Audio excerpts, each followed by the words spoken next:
అప్పుడు కనీసం మనం కోర్టుకు పోయినా కానీ కనీసం తెచ్చుకునే అవకాశం ఉండేది. రాష్ట్రాన్ని అడ్డగోలుగా విడగొట్టడమే కాకుండా దాన్ని ప్రత్యేక హోదాను కనీసం చట్టంలో కూడా చేర్చలేదు. దీని దెబ్బకు మన మీద ఆధారపడి ఉండే కేంద్ర ప్రభుత్వం కేంద్రంలో వస్తే తప్పనిచ్చి మన కర్మ కొద్దీ మనకు ప్రత్యేక హోదా అనేది ఒక ఎండమావిగా తయారై కనిపిస్తూ ఉంది అధ్యక్ష. నిజంగా ఒకసారి బాధ అనిపిస్తుంది.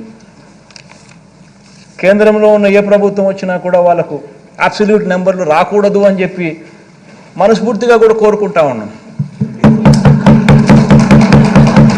కనీసం మన సపోర్ట్ అన్న డిపెండ్ అయ్యే ప్రభుత్వం వచ్చింది అని అంటే కనీసం ప్రత్యేక హోదా అన్న ఇస్తారేమో అని ఆశ.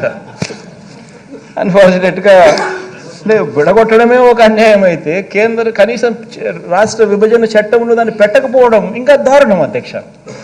మన కళ్ళ ఎదుటితే కూడా ఇంత దారుణమైన పరిస్థితులు కూడా చూసాం అధ్యక్ష. ఇటువంటి పరిస్థితుల మధ్య ఇన్ని పరిస్థితుల మధ్య, ఇన్ని ఇబ్బందుల మధ్య, ఇన్ని సవాళ్ళ మధ్య మన ఆర్థిక వ్యవస్థను అధ్యక్ష గత 57 నెలలుగా మనం నడుపుకుంటూ ముందడుగులు వేస్తూ వచ్చాం. ఇటువంటి పరిస్థితుల మధ్య అధ్యక్ష ఒక్కొక్కసారి బాధ అనిపిస్తుంది అధ్యక్ష. ఎందుకంటే 13,000 కోట్ల రూపాయలు ప్రతి సంవత్సరం రాష్ట్ర ప్రభుత్వానికి అదనపు ఆదాయంగా వచ్చే పరిస్థితి ఇలానే కొనసాగిందంటే చంద్రబాబు నాయుడు గారు 5 సంవత్సరాలు అంటే 65,000 కోట్లు, మన ఈ 5 సంవత్సరాలు అని అంటే దాదాపుగా 1,30,000 కోట్లు మనకి అదనపు ఆదాయం చేతిలో ఉండిండు. ఈ అదనపు ఆదాయం 1,30,000 కోట్లు మన దగ్గర ఉండింటే మనం ఏమేమో చేసే అవకాశం మనకు కూడా ఎంతగానో వెసులుబాటు ఉండేది.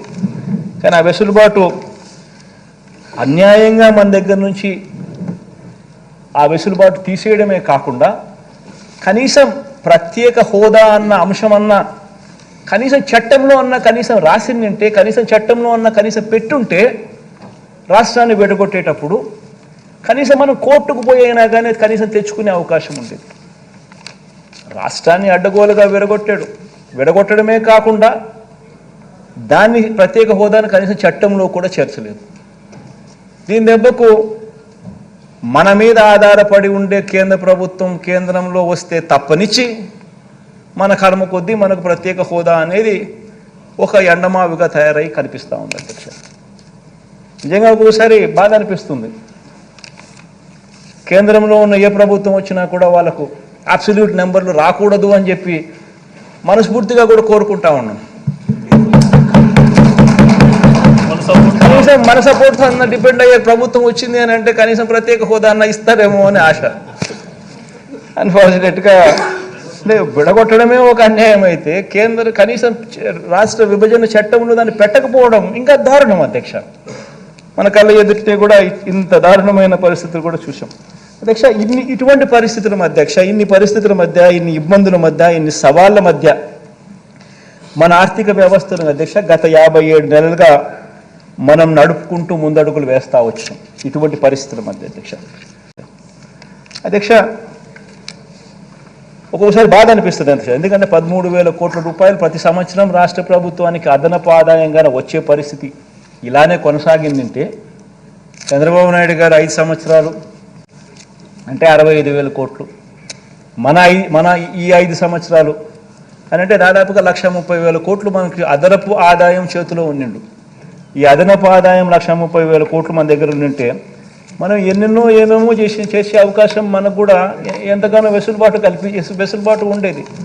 కానీ ఆ వెసులుబాటు అన్యాయంగా మన దగ్గర నుంచి ఆ వెసులుబాటు తీసేయడమే కాకుండా కనీసం ప్రత్యేక హోదా అన్న అంశమన్నా కనీసం చట్టంలో అన్న కనీసం రాసిందంటే కనీసం చట్టంలో అన్న కనీసం పెట్టుంటే రాష్ట్రాన్ని విడగొట్టేటప్పుడు కనీసం మనం కోర్టుకు పోయినా కానీ కనీసం తెచ్చుకునే అవకాశం ఉండేది.